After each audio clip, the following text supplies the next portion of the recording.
If I had my way, everything would be so nice. This world would be like Paris. No, it would be a paradise. No one would ever have to say, I'm gonna get my wish someday. All one would have to do is say, this is my order, if you may. Welcome to another episode of the School Without Walls. I'm the host and founder of this educational program. Our objective is to reach the African American community, especially the African American male. We want to help those, especially who don't have male figures in the home, to grow up to be men of character. We believe that it takes a male to help develop a young male.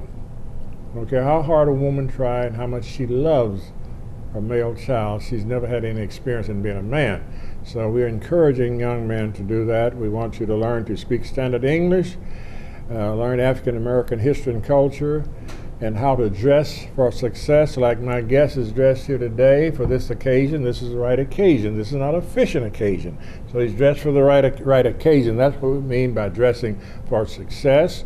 You go to play tennis, you don't put on a football suit. You go to play football, you don't have a tennis suit. So I want you to learn to dress for respect and respect authority.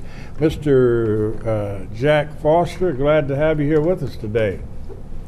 Today is... Glad to have you. Yeah, it's a good day to be here. Good day to be anywhere, isn't it? That's right. Thanks for the invitation. You're quite welcome. Look, I know I've known you a long time. Yes, that's true. And those of you who are in Pine Bluff knows that Mr. Foster is a former alderman. So we're going to start talking a little bit about local politics, the state of the politics in your opinion.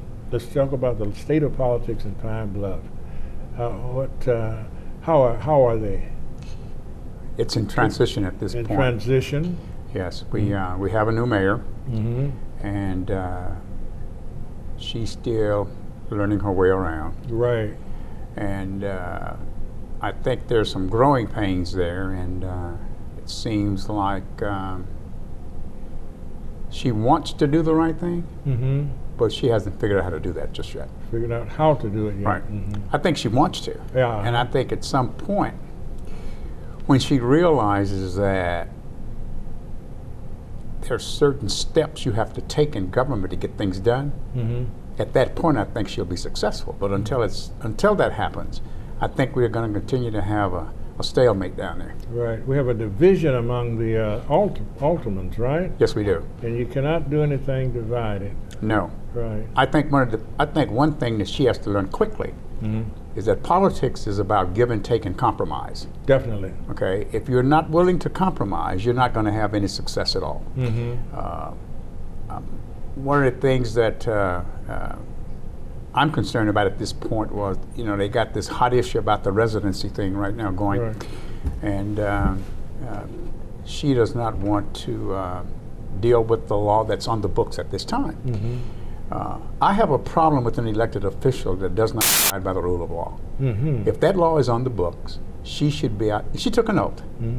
to obey those laws, Right. but she's not doing that. She's not doing No, that. she wants to change it where she can basically do what she wants to do. There and again, it's about compromise. Mm-hmm. Now, I know that some of the aldermen, I think Alderman Stepp, sponsored legislation Mm-hmm. to revisit that residency thing, and I think his legislation basically said that we're going to draw a line in the sand. Mm-hmm. Everyone that's on board now, that's a department head, we're going to grandfather you in where you are, Mm-hmm. with the exception of the police and fire chief. Mm-hmm. You got to live in the city, Mm-hmm. okay? Well, she doesn't like that aspect of it because the interim chief that she has now lives in Cleveland County. Mm-hmm. So that would not fit for him.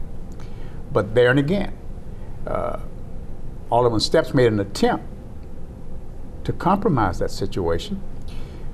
She didn't see fit to go along with it. She said she would, if it passed, she would veto it. So Alderman Steps pulled the legislation. Mm-hmm.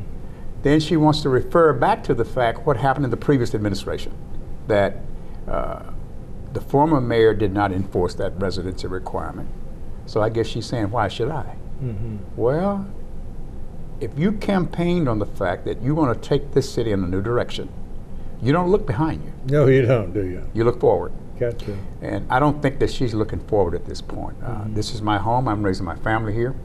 I want the best for this city. I think that the council and the mayor, they need to come together and work this situation out. Everybody don't get everything they want in politics. You can't do it. No way. It's impossible. That's right. It's So impossible. I think she's understanding what compromise is. And without the support of the council, she'll get nothing done. And that can go on the next 4 years. That's right. Right, just study, arguing, and carrying on. It really concerns me. And in my opinion, Mr. Stepps is right. Seems like he's right. It's just a matter of, if that's the law, If that's the law, why not obey the law? obey the law. No, you can't pick the laws that you want to Right. enforce and the ones you don't want to enforce. If the law is on the book, you should be about the business of enforcing that law. You know, so if with that not happening, and all elected officials should have a respect for the rule of law. Let me ask you another question. What do you think, we have 2 minutes on this side of the break, do you think she behaved fairly when she, seemed to me, arbitrarily fired the chief that was in office when she became mayor? Well, you Just know, some- at the everyone tangent. everyone has an opinion. My opinion on that is that I'll be the first to say that the chief made a decision concerning Clashendra Hall that I did not like. Okay, by saying that she was checking with the people up at the crime lab about, Right. and that was not true. So in essence, she lied. But let me say this: every department head in city government works at the pleasure of the mayor. Definitely. Okay, so we don't know what the previous mayor or what kind of direction he was giving the chief. Okay, so if I'm coming in as the new mayor, I'm going to give you the benefit of the doubt Until you get to know. the until I get to situation. know. We're going to sit down. We're going to put together some goals and objectives, some things I would like to see, and put some time frames on them. Right. We both agree on them, and we'll have an understanding. If you accomplish these things by this date or by this time frame, you're good. If you don't, we're going to part company. Right. Who would have a problem with that? Nobody should have a problem with that. We're going to stop on that, and we'll be back in just a few minutes for the segment 2, state. We're going to talk about state government. Hey, you going out like that? Yeah, why? Well, what would the neighbors think? I see you! Come look at Mr. Feather! Look what I have. Mr. Bird, remember? Bark, bark, bark! We're just playing! We're just playing on trying to get you out of here! Even still. You don't have to be perfect to be a perfect parent. There are thousands of teens in foster care who don't need perfection. They need you. The average text takes your eyes off the road for nearly 5 seconds. Stop the texts, stop the wrecks. Those of you who have just joined us, I'm Anthony O. Hobbs, host of this educational program called The School Without Walls. My guest is Mr. Jack Foster. We're talking about politics today. We've just finished talking about the state of the city. Now we're going to the state of the state in politics.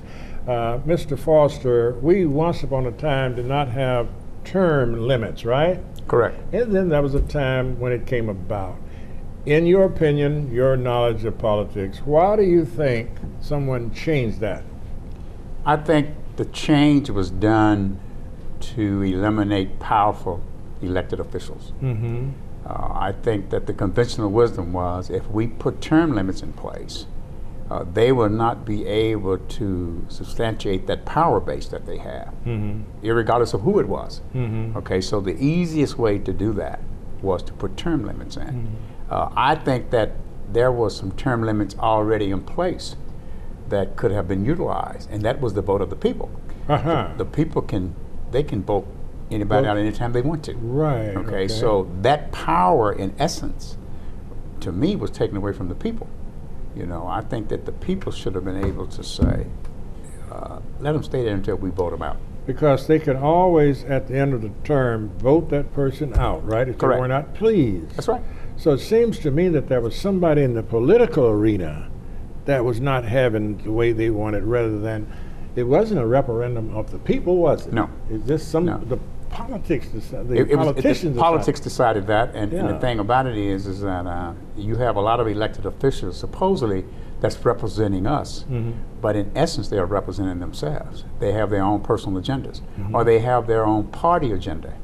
Okay, and sometimes that supersedes what's best for the people. That is so very true, so very true. I remember studying about politics years back, I mean way back. The politician went there directly to help the people, and he wasn't paid. He went there, he volunteered Yes. to go, similar to the school board.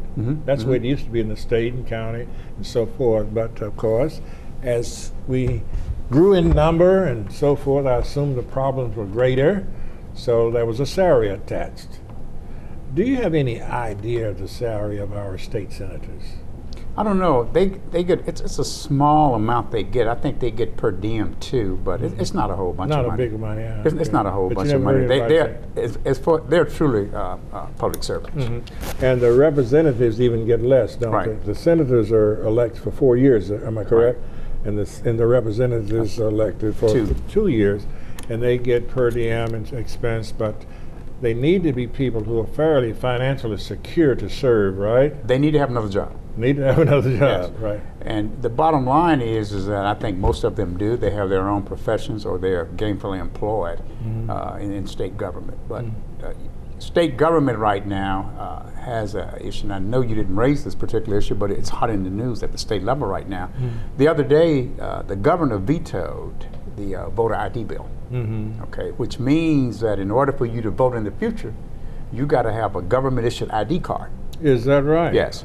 It passed the House and the Senate. The Governor Beebe, driver's license won't do. a driver's license will do. They will do, Yes. suffice. Yeah, it'll do. Okay.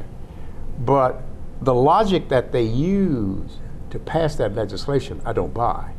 There was some voter fraud, I think, up in Marion or somewhere up in that area concerning absentee ballots.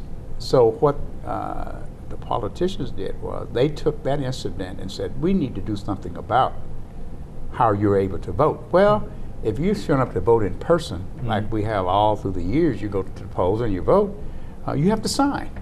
And your signature is on record. Right. You know, you didn't have to have ID. Year after year. Yeah. You could look at that signature, right? You could match No them. ID whatsoever. No ID required. So what does that say to me? What that says to me is that I think it's by design to disenfranchise voters. That's what I see from my vantage point. Especially those who are not likely to drive cars, right? That's right. And then when you start talking about the elderly that don't drive, they're talking about the Secretary of State through some means would have to issue those people a form of ID in order to be able to vote. Now, that kind of complicates things a little bit for the elderly. You know, they may not want to get out, or they have problems getting around or have to go there. The Secretary of State's not going to come to their homes and take their picture and give them an ID. Do they have to purchase this? Or the I think it's free. It's free. I think it'll be free. But they'll have to first know about it, won't they? That's right. They have to be informed. That's right. But Governor Beebe made a very good point, and I think I have to agree with him on it, is that I think it's constitutionally suspect because it infringes upon the rights of a person to vote. It does. And I could see this thing ending up in court because they, in all likelihood, they're going to override his veto. But I think that's something that He we should keep stopped an eye it on. temporarily. Yes, But according to law, it has to go back through the two houses. yes. And if Get they a override the veto, then it becomes law. Do you know how much time they have to do that? It's not a whole lot.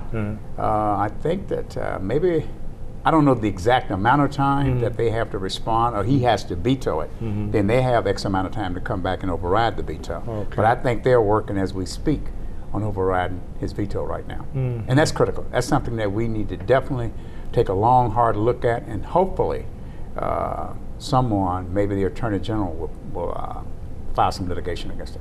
I see.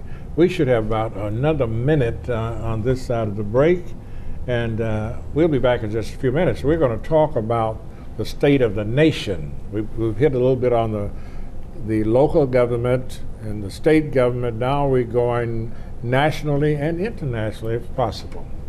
Be back in just a few minutes.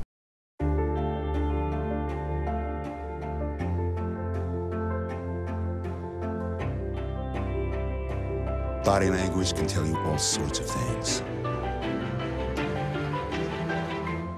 like someone is having a stroke. Know the sudden signs. Learn fast. Face drooping, arm weakness, speech difficulty. Time to call 911 and get them to a hospital immediately. Learn the body language and spot a stroke fast. Lead paint poisoning affects 1 million children today. If your home was built before 1978, your kids could be at risk. To find your home's danger zones, the health effects, and find help, log on to leadfreekids.org. Those of you who've just joined us, I'm Antonio Hobbs, host of this educational program. We're talking politics today. My guest is Mr.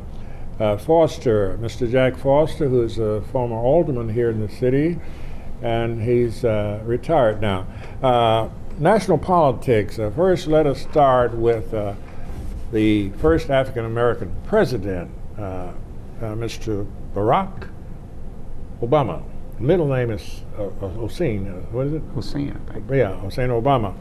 I'm certainly proud that we have an African-American president. I assume you are too. Yes, I am.